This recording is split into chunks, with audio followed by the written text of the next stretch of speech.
그동안 식량닷컴TV 푸드플랜 바로알기 기획을 통해 푸드플랜의 개념과 도입 배경 및 패러다임 전환에 대해 알아봤습니다. 오늘은 푸드플랜 바로알기 6번째 순서로 푸드플랜 정책 추진 상황을 종합적으로 살펴보겠습니다. 본격적으로 이야기를 시작하기 전에 그동안 진행했던 푸드플랜 정책의 개념과 도입 배경 및 패러다임 전환에 대해 간략하게 정리를 하고 가겠습니다. 먼저 푸드플랜의 개념에 대해 상기해 보겠습니다. 푸드플랜은 먹거리의 생산, 가공, 유통, 소비, 폐기, 재활용으로 이어지는 지역 내 먹거리 순환체계 구축을 통해 지역의 사회, 경제, 환경적 지속 가능성을 높이는 것을 목표로 하는 계획이라고 농식품부는 지역 푸드플랜 가이드라인을 통해 설명하고 있습니다. 다음은 푸드플랜 정책 도입 배경입니다. 원래 농업국가였던 우리나라는 급격한 산업화 과정을 거치면서 농업보다는 공업의 비중이 점점 커졌습니다. 이러한 추세는 WTO 이후 급물살을 타면서 우리나라는 만성적인 식량 수입 국가로 전락했습니다. 현재 우리나라의 식량 자급률은 23%로 세계 꼴찌입니다. 식량 수입 국가로 전락하면서 국민들은 값싼 글로벌 푸드로 건강이 악화되고 국가 식량 안보에도 빨간불이 켜졌습니다. 푸드플랜 정책 도입의 배경입니다. 다음은 패러다임의 전환입니다. 그동안 우리나라는 농업 정책이 없었다고 해도 과언이 아닙니다. 심지어 농식품부는 값싼 글로벌 푸드를 수입하는 부서라고 비난하는 사람들도 있습니다. 실제로 농식품부는 값싼 수입 농산물로 가공식품을 만들어 해외에 수출하는 기업을 지원하는 정책을 펴왔습니다. 팩트는 선진국들은 식량을 100% 이상 자급하면서 굳건한 식량 안보 기반을 다지고 있는 데 반해 우리나라는 식량 안보를 외국의 손에 맡기고 있다는 겁니다.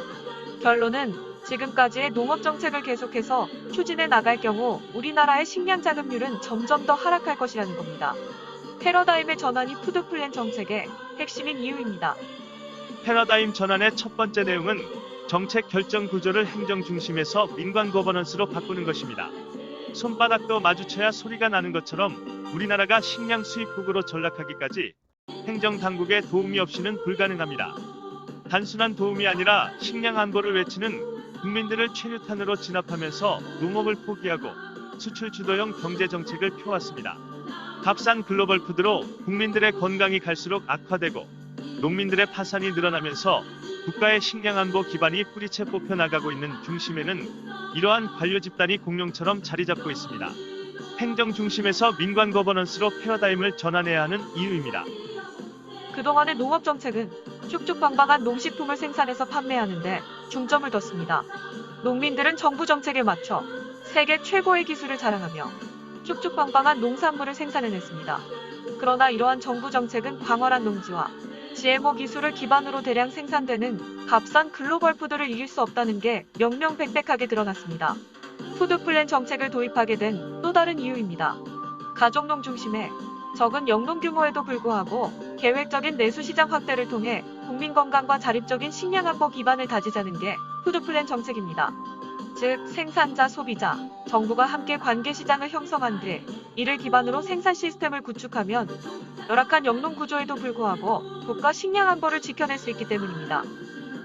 이렇게 민관 거버넌스를 통해 관계 시장을 구축한 뒤 이를 기반으로 지속 가능한 생산 시스템을 만들기 위해서는 경쟁력 없이 예산만 낭비하는 부서로 인식되고 있는 농업부서만으로는 불가능합니다. 부서 간의 벽을 초월해야만 가능한 일입니다. 그동안에도 이러한 정책이 제안된 적이 있었지만 그때마다 기획재정부의 반대에 부딪혀 좌절됐습니다. 농업 정책에서 식량 정책으로 먹거리 정책을 확대해야 하는 이유입니다. 지금까지 그동안 식량닷컴TV를 통해 진행해온 푸드플랜 바로알기 프로젝트의 주요 내용에 대해 알아봤습니다. 그러면 문재인 정부가 핵심 먹거리 정책으로 선언한 푸드플랜 정책이 어떻게 추진되고 있는지 그 상황을 자세히 들여다보도록 하겠습니다. 먼저 중앙정부의 푸드플랜 정책 추진에 대해 알아보겠습니다. 최순실 국정농단 사태를 계기로 나라다운 나라를 만들기의 일환으로 만들어진 푸드플랜 정책은 문재인 후보의 공약이 되었고 문재인 후보가 대통령에 당선되면서 농식품부는 푸드플랜을 핵심적인 농업 정책으로 추진하겠다고 대통령에게 보고했습니다. 그러나 정부의 의지는 여기까지였습니다. 문재인 정부 집권 초기에 장관과 비서관 등 농업 정책을 관장해야 할 사람들은 푸드플랜 정책을 적극적으로 추진하지 않았습니다. 이유는 농식품부 장관과 농어업 비서관 등이 모두 임명 후 1년 뒤에 치러질 지방선거를 준비하느라 바빴기 때문입니다. 결국 지방선거가 임박하자 장관과 비서관이 동시에 사직을 하면서 사상 초유의 농정 공백 사태가 발생했습니다. 그렇게 푸드플랜 정책은 1년 동안 농식품부의 서랍 속에 방치됐습니다. 이후 문재인 정부 집권 2년차에 들어서면서 실시된 개각을 통해 중앙정부 농정 추진에 새로운 컨트롤 타워가 마련됐습니다.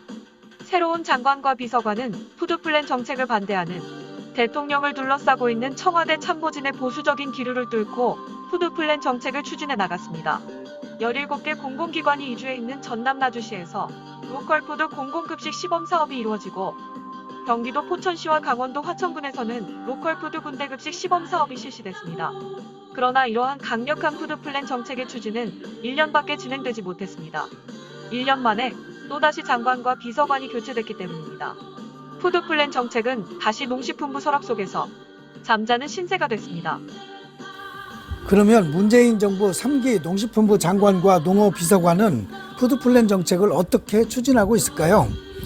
다음 시간에 자세히 알아보도록 하겠습니다. 이와 함께 다음 시간에는 지방정부에서 추진되고 있는 푸드플랜 정책에 대해서도 살펴보도록 하겠습니다. 안녕히 계십시오.